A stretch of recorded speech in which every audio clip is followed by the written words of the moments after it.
คณะกรรมการคุ้มครองข้อมูลส่วนบุคคลสั่งหน่วยงานที่เกี่ยวข้องส่งหลักฐานเชิงลึกกรณีข้อมูลแอปพลิเคชันหมอพร้อมและศูนย์รับฝากหลักทรัพย์รั่วไหลเร่งประเมินผลกระทบก่อนดำเนินการตามกฎหมายพันตำรวจเอกสุรพงษ์เปล่งขำเลขาธิการคณะกรรมการคุ้มครองข้อมูลส่วนบุคคลหรือสคสหรือ PDPC เปิดเผยถึงความคืบหน้าการตรวจสอบกรณีข้อมูลส่วนบุคคลรั่วไหล2กรณีสำคัญได้แก่ข้อมูลสิทธิการรักษาพยาบาลระบบหมอพร้อมของกระทรวงสาธารณสุขซึ่งมีประชาชนยื่นร้องเรียนแล้วกว่า30รายและกรณีระบบ TSD Investor Portal ของบริษัทศูนย์รับฝากหลักทรัพย์ประเทศไทยจำกัดหรือ TSD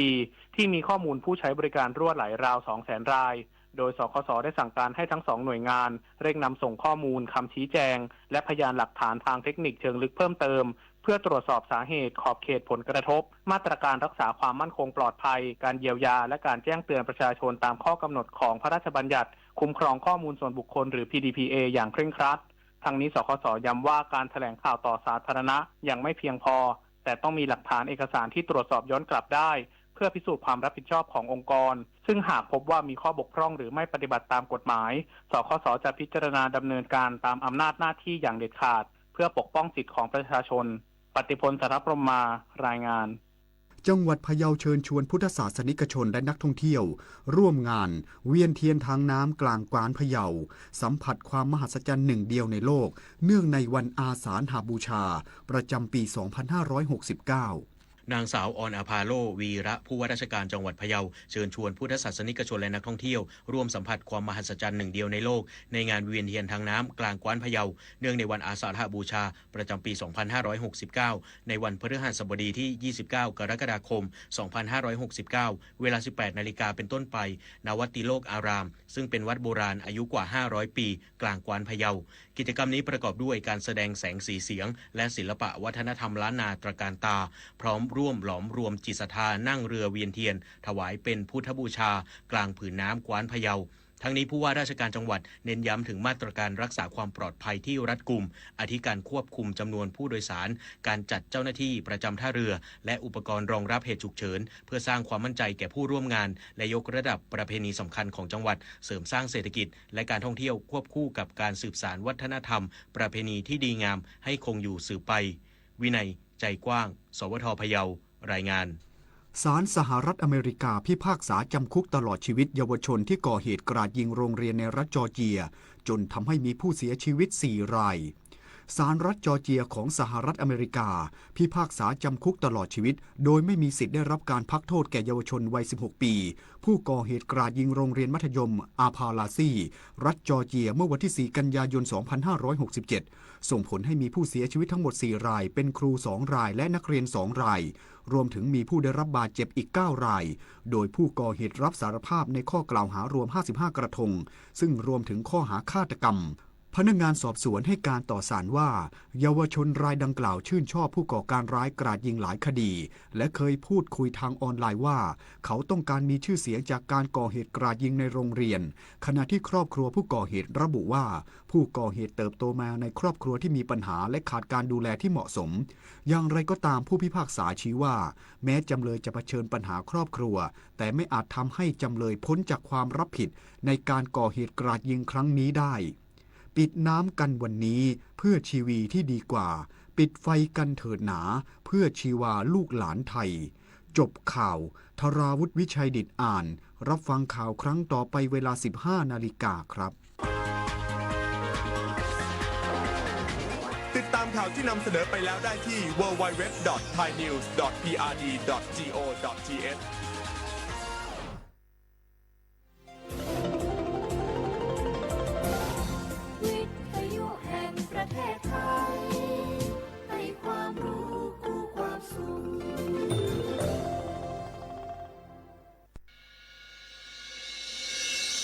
สถานีวิทยุกระจายเสียงแห่งประเทศไทยจังหวัดเชียงใหม่ AM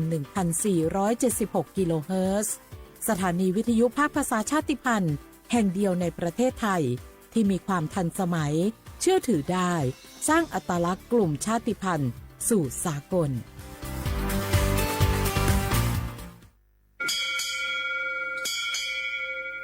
อโบดาจ้า โอเบชเปอร์ เหมือซุงคาปกว่าเนาะซง อุดูธรรมา สถานีวิทยุภาษาชาติพันธุ์แห่งเดียวในประเทศไทย ทันสมัยเชื่อถือได้ แล้วพบกันที่ สวทเชียงใหม่ AM 1476 กิโลเฮิรตซ์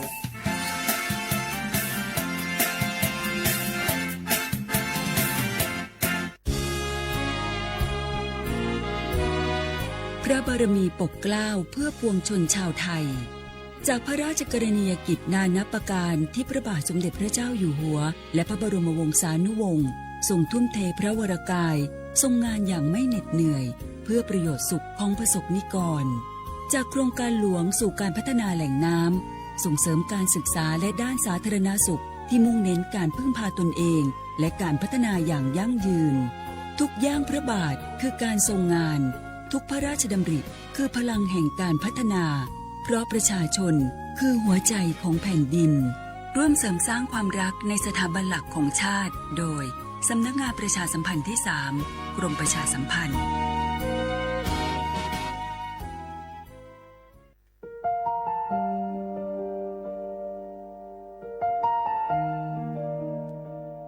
ขอน้อมเกล้าถวายอาลัยสมเด็จพระพันปีหลวงพระแม่แห่งแผ่นดินผู้ทรงเมตตาเหนือเกล้าขอพระองค์เสด็จสู่สวรรคาลัยข้าพระพุทธเจ้าข้าราชการและเจ้าหน้าที่สถานีวิทยุกระจายเสียงแห่งประเทศไทยจังหวัดเชียงใหม่กรมประชาสัมพันธ์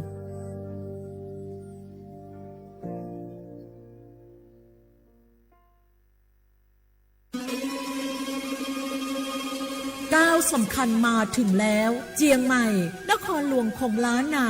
สู่การเป็นมรดกโลกต่างวัฒนธรรมขององค์การยูเนสโกเมืองที่ยังมีชีวิตและมีประชาชนอาศัยอยู่ร่วมกันวันที่ 3-8 สิงหาคม 2569 นี้สภาการโบราณสถานระหว่างประเทศจะลงพื้นที่ตรวจความพร้อมจังหวัดเจียงใหม่ขอเชิญชวนภาครัฐเอกชนและพี่น้องชาวเจียงใหม่ทุกคนมาร่วมแรงร่วมใจพัฒนาปรับปรุงพื้นที่ทั้ง 5 ประตู 4 แจ่งตามแนวคูเมืองและ 7 วัดสำคัญวัดเจียงมั่นวัดพระสิงห์วัดเจดีย์หลวงวัดพระธาตุดอยสุเทพวัดสวนดอกวัดเจ็ดยอดและวัดอุโมงค์ช่วยกันดูแลให้สะอาดงดงามคงคุณค่าสถาปัตยกรรมดั้งเดิมเพื่อต้อนรับการตรวจครั้งสำคัญนี้ร่วมกันร่วมสนับสนุนเจียงใหม่สู่เมืองมรดกโลกต่างวัฒนธรรมโดยสวทเจียงใหม่สำนักงานประชาสัมพันธ์ที่ 3 กรมประชาสัมพันธ์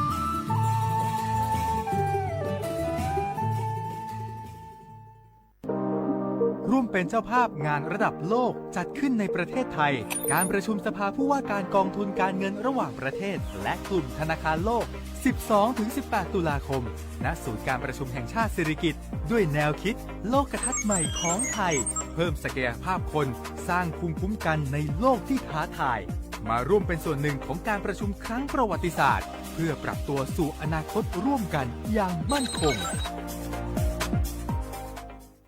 ข่าวดีผู้มีสิทธิบัตรทองหรือบัตร30 บาทที่อยู่ในพื้นที่กรุงเทพและปริมณฑล5 จังหวัดนนทบุรีปทุมธานีสมุทรปราการสมุทรสาครและนครปฐมหากเจ็บป่วยทั่วไปพบแพทย์ออนไลน์ได้ครอบคลุม42โรคพร้อมจัดส่งยาถึงบ้านสะดวกรวดเร็วไม่ต้องรอนานอยู่บ้านก็ใช้สิทธิบัตรทองหาหมอได้เพียงเลือกรับบริการกับ4แอปพลิเคชันได้แก่แอป Saluber MD แอป Clinic แอปหมอดีและ Line Totale Telemed สอบถามเพิ่มเติมสายด่วนสปสช1330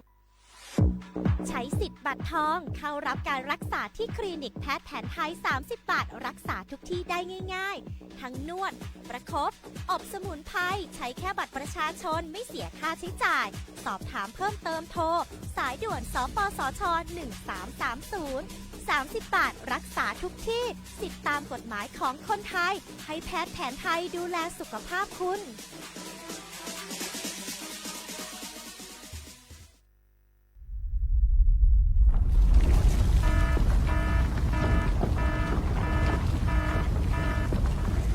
ดูสิรู้สึกสั่นๆพ่อปู่กำลังจะประทับร่างแล้วว้ายสั่นขนาดนี้เข้าแล้วแน่ๆสาธุเข้าอะไรล่ะแผ่นดินไหวพ พวกเอ็งมุดลงมาหาที่กำบังใต้โต๊ะนี่เร็ว อย่าเพิ่งวิ่งออกไปข้างนอก ของจะหล่นใส่หัว เอ้าแล้วตอนสั่นแรกๆทำไมท่านยังนั่งนิ่งเหรอครับ ตอนแรกมันสั่นระดับเบา แค่ให้เฝ้าระวัง แต่สั่นแรงขนาดนี้ต้องหมอบป้องเกาะ หาที่หลบกำบังที่แข็งแรง พวกเอ็งต้องรู้จักประเมินสถานการณ์ภัยบ้าง ประเมินภัยเป็น ปฏิบัติตัวถูก รับมือได้ทุกวิกฤต สำนักงานประชาสัมพันธ์ที่ 3 กรมประชาสัมพันธ์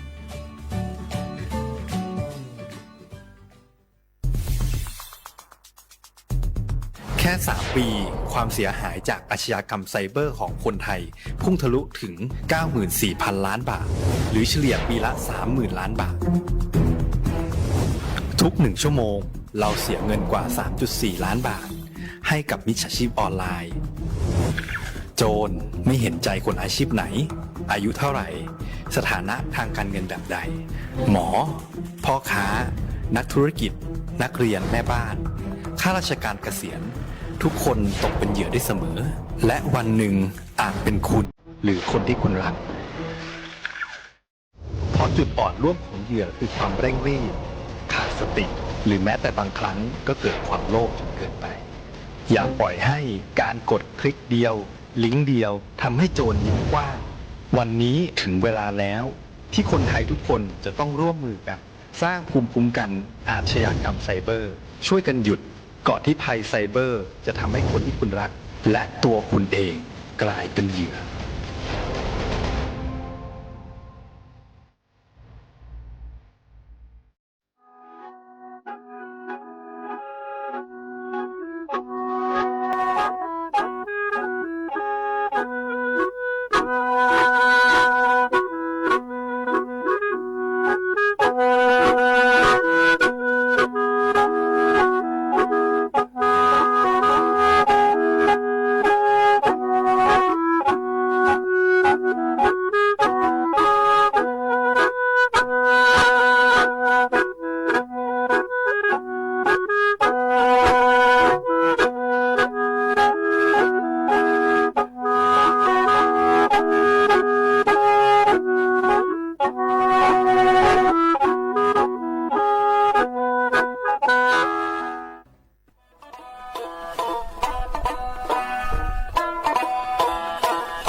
写话不来画画，阿么啥阿我历史我都知的话做ไปละวอาวลิสุงโอปากกากุงโอปัญญาสถานีวิทยุกระจายเสียงแห่งประเทศไทยจังหวัดเชียงใหม่สำนักงานประชาสัมพันธ์ที่3กรมประชาสัมพันธ์โง่แน่ๆโฉมโมควาญีเจโมติควาโดที่มูลงโง่ปัญญาหนีโมควาญีสามโมที่ยมาหนีควาดัวแน่ๆที่ควาที่มูลที่ควานาทีเนียควาญีนาเนียเสือโดจ้าวิทยุว่าดูจะมาโงปัญญายี่ระบบยาระบบ AM ยี่ครึ่งความถี่โงปัญญาว่าที่ตัวลี่เฮียสิจะโชว่าโจญาดละอาตินทาวระบบไลฟ์สดคือว่า Facebook ยี่เพลงว่าคือสวทเชียงใหม่ AM 1476กิโลเฮิรตซ์ที่เลโบญาดละนี่เมที่ยิงโงปัญญากะอาวลิโซอาบายี่เฮียยิงโงปัญญาคือโฉหาสโฉนี่นี่ไม่ถึงยี่บ้าเหอลูนี่ยี่โคนี่ตูนี่จะโฉโคไทยอาบังมันยังเหอสิหานี่จะกูยังไงนี่ไม่ถึงยี่บ้าเหอนาสานี่อาทิตย์ยังเหอนี่ไม่ถึงยี่งมันยังเหอวันหยุดไงที่วันอาสาบูชาบ้างไงสนบ้าเหอวันเข้าภาษาไงอะไรบ้าเหอนี่ไม่เจสนยี่บ้าเหอที่เดียวันหยุดที่เดียจ้าเฉพาะงาอาทิตย์แรกก็ไม่ยังเชื่อว่างาเอาที่น่าเชื่อว่างามาอดีตตัวกับเบียกว่าเหงามาก็เดี๋ยวมากว่าเชื่องาโลเชื่อจำโมยิ่งเชื่องามาสับเหมหันลิจะบ้างาจังกุจะบ้าจังกุมาขะมหันลิเสร็จบ้าจังกุจุลงาที่ก็ตัวบ้าจังกุมาขะบ้าวุโลชิมเสร็จบ้าจะอันตรายงาทำมาก็จำโมจวงาอาทิตย์ยังไงนี่มีที่มูลเหงาที่หญิงมั่งควานี่สามงอ่ะเอาชาวเราว่าถึงมาปีมากงาอาทิตย์สตาจินชับที่มาโง่เป็นยังไงมาเหทุกทีสตาเนี่ยวนี่มาอุดกับติกตางยาเป็นมาโง่เป็นยังว่าเอาคือจำมุจวงนัวสุดชื่อจะเป็นนี่ที่เรียกพายโง่เป็นยังไงสุดท้ายโง่เป็นยังนุ่มฟูจะชื่อที่เรียกกุเลียไม่ใช่ไงมุสากลุ่มมิชาชีที่ผมบอกว่าชูบิวไงว่าเราชูน่าสุยบิวมาเนี่ยเราส่งฝรั่งไงมังก็ชื่องอนหนุ่มมาหัวบาหรืองอนี่จะกูมาทำแบบนี้ว่าที่สุราเนี่ยผมไปยิ่งจะเจ้ามังอาที่แบบกูมันเนี่ยปีขวางว่าเราชูที่ก็ตัวเนี่ยว่าชื่อจะมาโมลิบะที่ชื่อจะยังไงที่ผมมองบ้างว่าที่ยิ่งจะช่างที่เป็นยังไงผู้ว่าอ้วนมาตัวยังไงที่แบบมันชอบว่าเมื่อใส่เงี้ยที่กลุ่มมิชาชีวะที่เราโชน่าสุยบุที่ชื่อส่งฝรั่งเนี่ยว่าที่ผู้ว่าเดียมาที่ยิ่งจะมาที่เข้มยาที่แบบงูเป็นยังชอบว่ามาเหจามโบราณผู้ว่ามาโอ้ก็แต่ทุกที่กับกุญกับเชียงที่เนี่ยมุสางเป็นยังไงล่ะชัวเป็นยังอะไรสิขวาอย่างที่เรียกว่าจามาคือมีงว่าเราชัวชื่อจามาไม่ทำมาคือเนี่ยคือเข้าก็ชื่อจามาเป็นยังจุดที่กับกุญกับเชียงทำมาสุดสิ่งมังที่เนี่ยมาขึ้นยังจามุจวบของมุสาบเราชัวเป็นยังมาซื้อของที่เป็นยังเราชัวนายบุตรที่แต่ละเนี่ยเราที่ท้าฟลายยังไงที่ยิ่งตัวเป็นยังทำมาคือมีจุดเพลิดว่าจุดเพลิดเบลที่มาโมมาจากสมัยไงว่าที่เลยท้าฟลางมันมันหนาคนหนาไปฟังว่ามาคือไงเชื่อของมาก็จะมาจวงมาใส่เงี้ยมาละคือไงที่เลยฟ้าเชื่อมาคือที่ก็มาจวงมาที่เลยก็จะไม่เชื่อไงว่าที่ชื่อจากผู้ดูที่ยิ่งจวงสุดท้ายไปเลยละคือละผู้บัดเตะมาคือมีมาที่เลยก็จะไม่เชื่อมาคือจำงาผู้ว่ามาโอ้แต่ที่ก็กุญยังก็เช่นกันมางานไม่ยังไงชาวงานมาแต่มาแต่ปีมากที่สุดจริงช่างที่นี่ทำมาแต่ช่างไม่ยังว่าเชื่อว่าเรายี่สิบว่าที่ปีมากแต่ปากกาอย่างสิพูดทำไมยี่เหี่ยยี่มังกุเลที่บ้านไม่ยังว่าเชื่อว่าพวกมาที่เลยสนใจส่งบอกว่ามีข้อจะส่งกว่าแต่ที่ว่าพอดีเชื่อว่าเป็นยังไงทำมาตัวนี้มาหัวว่าเป็นยังว่ายิ่งสมัยสุดท้าย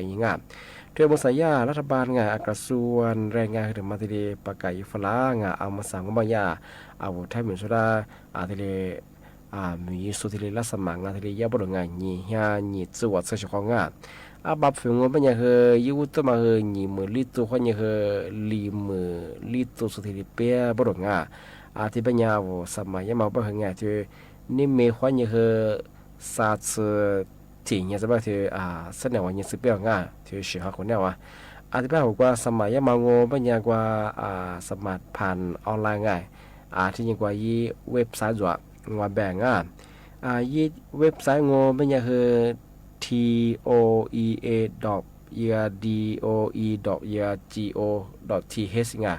เอาประมาณดูยังบ่เฮงเอาที่ได้สมัยช่างที่บ่เฮยี่ข้อมูลยี่เงื่อนไขได้จะเพียงที่ได้โบต้าใช่ของมึงที่แบบมันยังมาเอาที่ถ้าพวกยี่สุงมันยังเอาที่ติดต่อสอบถามช่างแต่มาสายาลักสมัยยังมองมากกว่าประเทศสิงคโปร์บ้างสิงคโปร์ถ้าคือยี่สุเนี่ยคือเอาที่มันส่วนมีอะไรบ้างครับมาสักยี่สิบกว่าที่เลยลักสมัยบ้างนี่ยี่จังหวัดสังไงยาเป็นอย่างคือกว่าวุฒิการศึกษาไม่คือระดับปวชก็ยี่ปวสที่ยังคือที่ปริญญาตรีแต่ผู้จะบางที่เรียนบ้างที่ยังคือยิ่งงงไม่คือฝรั่งงงที่ได้ชื่อกูว่าโปรดของก็คืองานชอบเป็นข้อนูชุมันก็แบบว่าคืองานที่ติดต่อสอบถามหน้างานแบบนากว่านี่ป้านี่แบบงานที่ยาตำแหน่งสุกว่าฝรั่งงงมาช่วยบ้างคือตัวกันมาเสิร์ชของงานบ้างคือที่ได้นายยิงช่างบอกว่าเยอะบางงไม่ยาปีข้อนูสมัยยิ่งงไม่ยาโซที่ได้คับเรื่องงานยาที่ได้ซื้องไม่ยาปีข้อนูผ่ายยังงไม่ยาเหินนี่ละลายยังสับผ่ายยังบางว่าสอยยังมาคือตัวชิงไง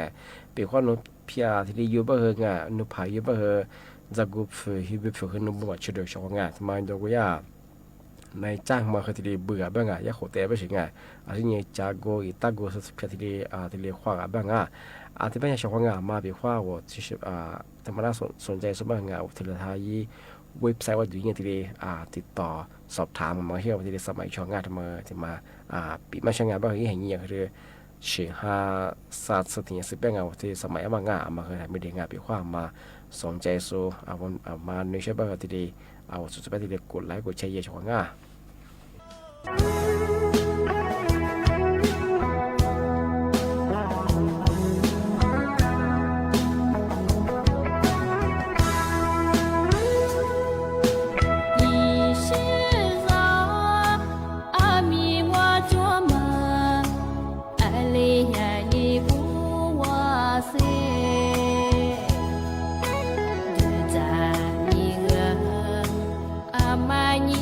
so my joy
雪花。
这次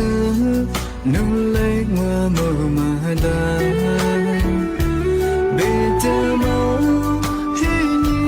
别顾不到，苦路也有点恨，世界被锁我去走，思念不苦啊。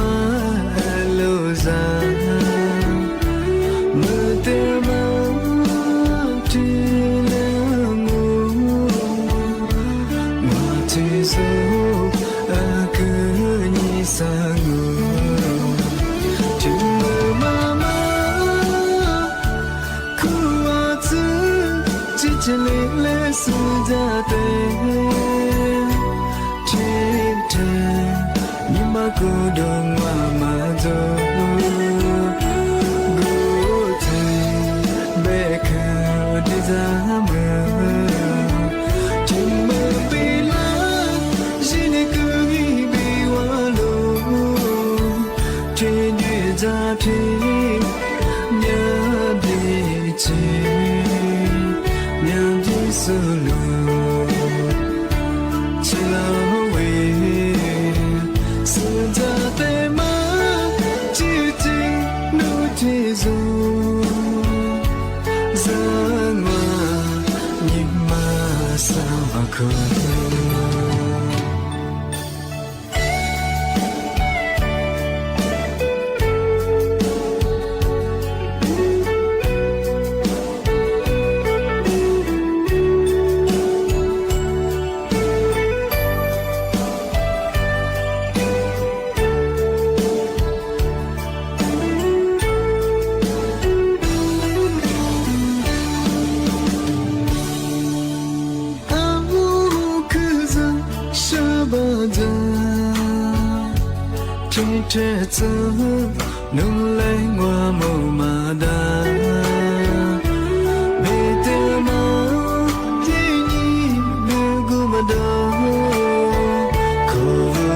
Ghiền Mì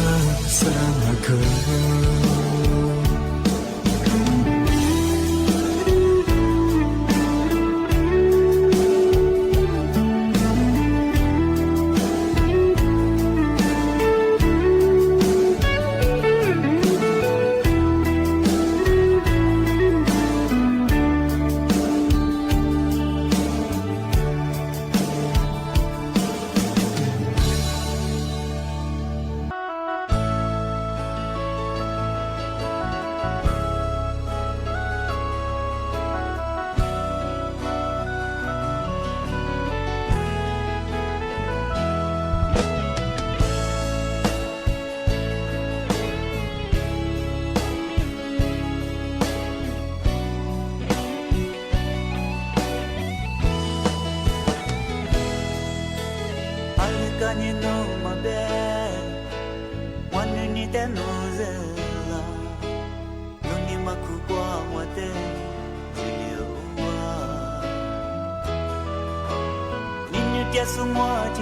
để không bỏ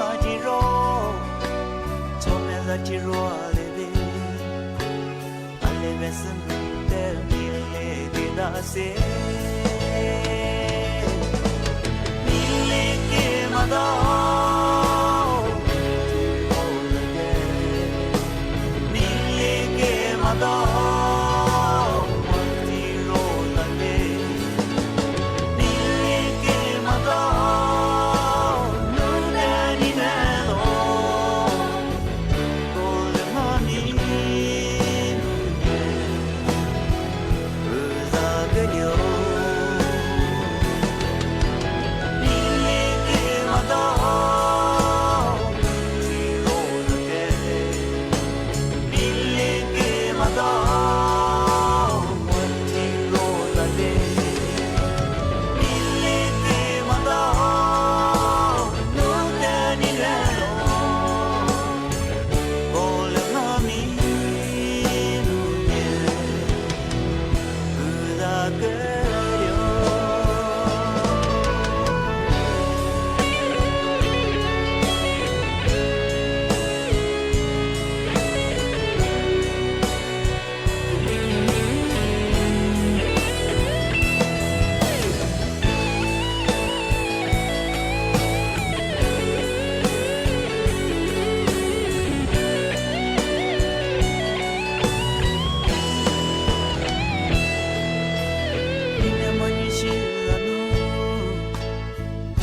のベルでロケットマクションにしようわそこざちろがみやりぜちらどあれですのてきれけだせ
谢你生，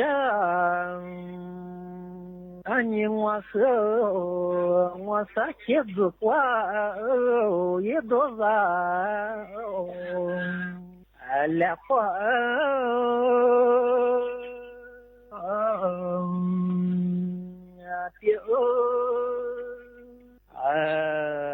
sa qua ye na wo la ye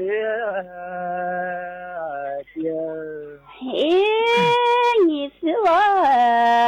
nó để phát hiện được quay đủ rồi lẽ quay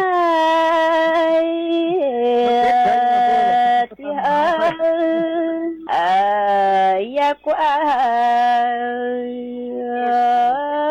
đủ rồi lẽ tia谢谢你呢，你我和子花也就你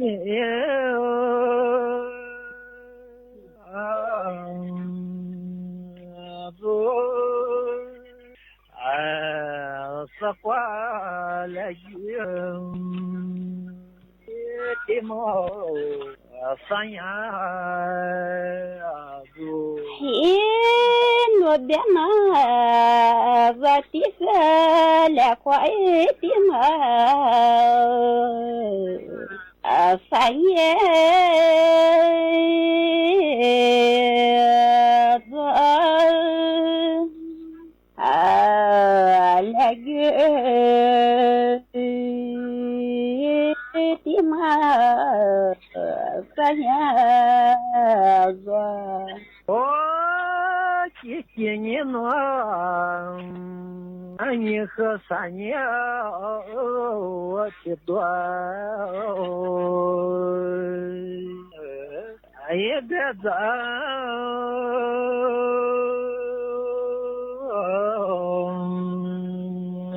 老。三呀也的苗多结了。你是我的三年的多，别在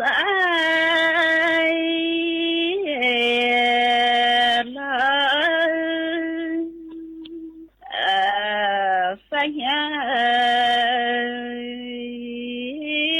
前面多结了。谢谢你上，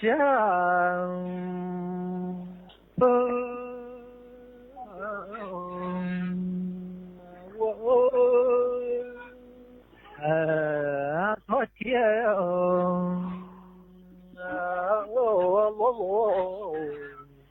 撒花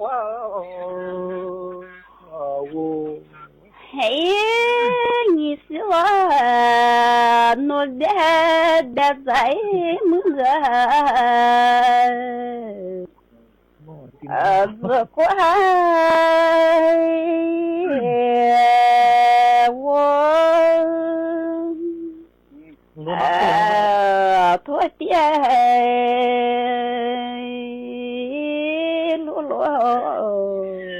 呀，怪我，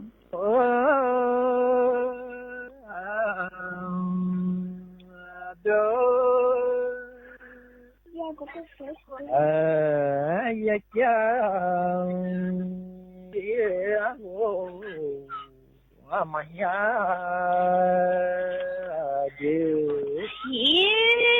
我的那我的我的自己呀过，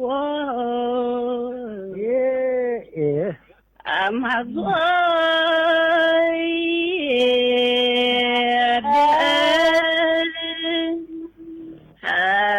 呀家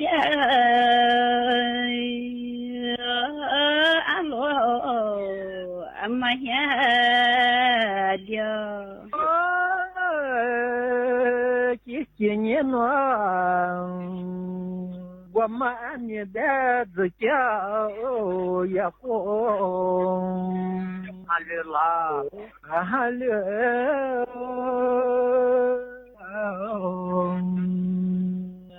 好。я него. Но бена не закяй буха.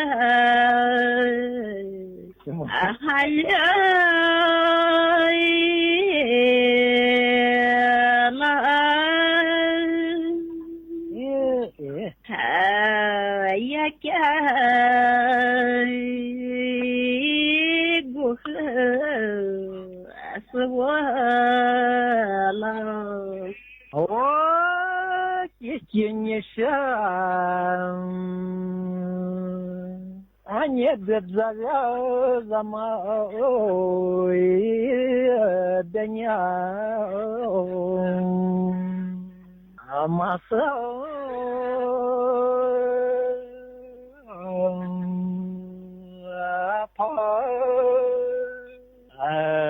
за мои дня,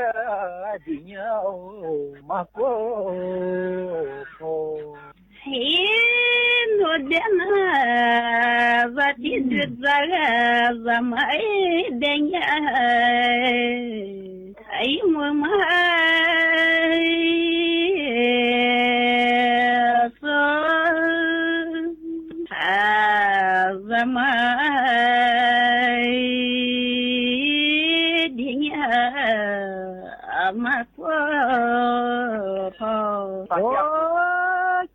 не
รับฟังข่าวต้นชั่วโมง 15 นาฬิกากับธราวุฒิวิชัยดิษฐ์ครับ